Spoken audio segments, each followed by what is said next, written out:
There's a variety of models on how to partner up. There's joint venture, licensing, outsourcing, crowdsourcing, collaboration, non-joint venture collaboration, R&D consortia, and the list could probably go on, but these are the ones that we will go through in this lecture, and these are the ones that Schilling mentioned in her book. We'll start with joint venture. That is a collaboration that have a carefully constructed contractual agreement. Capital, resources and earnings are specified in this agreement, and costs, benefits and risks are equally shared, and there's a formation of a new entity when you have a joint venture. You pool your specialized resources into this entity and leverage the capabilities of both firms. And you gain new capabilities through this, and partners get access to each other's core capabilities. One example is Invamed Pharma Incorporation. That was a joint venture between New Life Science in US and Invafarm in Ukraine. They wanted to manufacture prescription drugs for the US market. New Life Science provided funding, and Invafarm provided technical know-how and intellectual property. And then each party would have a 50% stake in the venture. So that's a new entity being formed out of two existing entities. That is a joint venture. Then we have licensing. First we consider the licensee, the one who licensed something from someone else. For them it's rapid, less costly and risky, and they learn while developing core capabilities, and that is compared to developing this product themselves.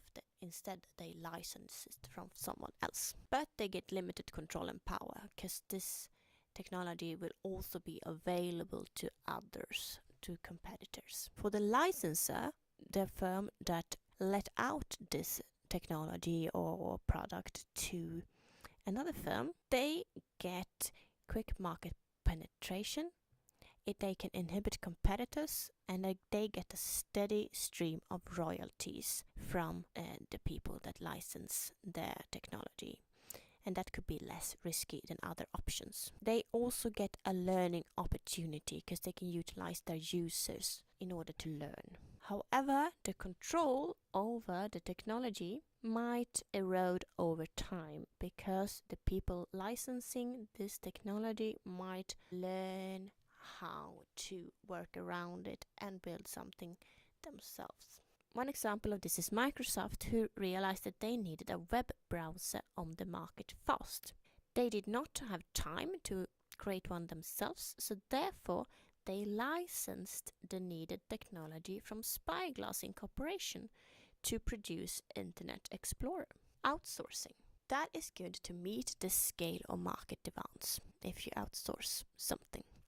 And there's no long-term capital investments because you ask someone else to do whatever it is that you want done for you.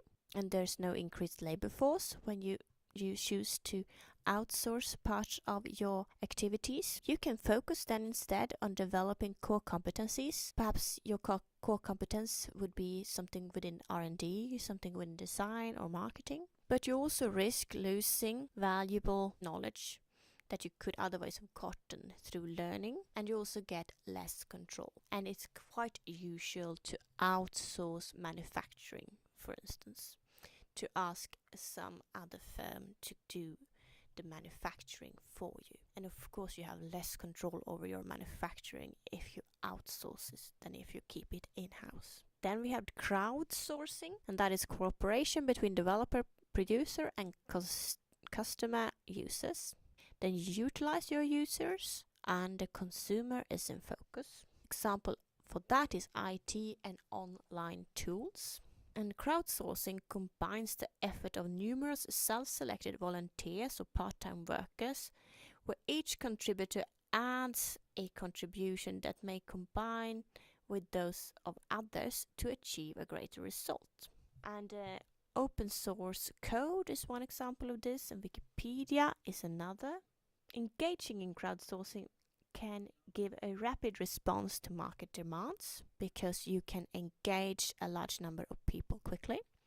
and it's easier to be first to market because you get to tap into what's going on and the buzz of the users since you engage them into the production. Then we have other collaborations, non-joint ventures. Collaborations that are relatively informal, some firms or some entities that share a common interest. These kinds of collaborations can be flexible in structure and purpose. One example is company-university researchers. That's a collaboration. For instance, I can go into a company and conduct research. Then I collaborate with that company in order to get empirics that I use to write scientific papers, and then I can give back to them, that I go there and have a workshop with them and tell them what I have seen and give them kind of inputs on what they could do in the future or what they could be thinking about, and help them kind of contemplate and think about their operations. So we get something from it on both sides, but it's very informal and we might not even have an agreement or something. So they get new knowledge and I could get opportunities to publish. In other areas, it could be that the researcher get to publish, but the firm would like to patent something. So it could be that there's a clash when you're into more technology-based fields. And there's a risk of opportunities, always, that the firm wants too much from the researcher or vice versa. Then we have the R&D consortia.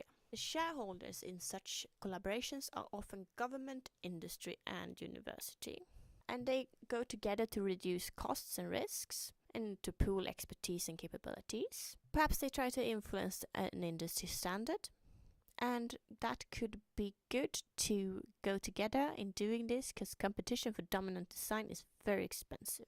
And it might have a potential to reduce competition because you're basically forming a cartel. So it's the power of the few. Then the partners get access to your core capabilities when you go into an R&D consortia.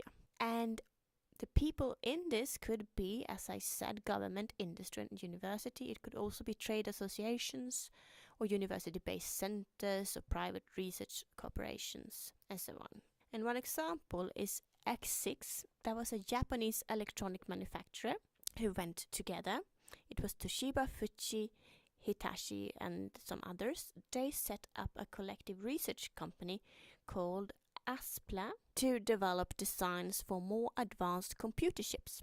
And they did that because global competition had driven margins down, and that had led to major losses for the Japanese companies.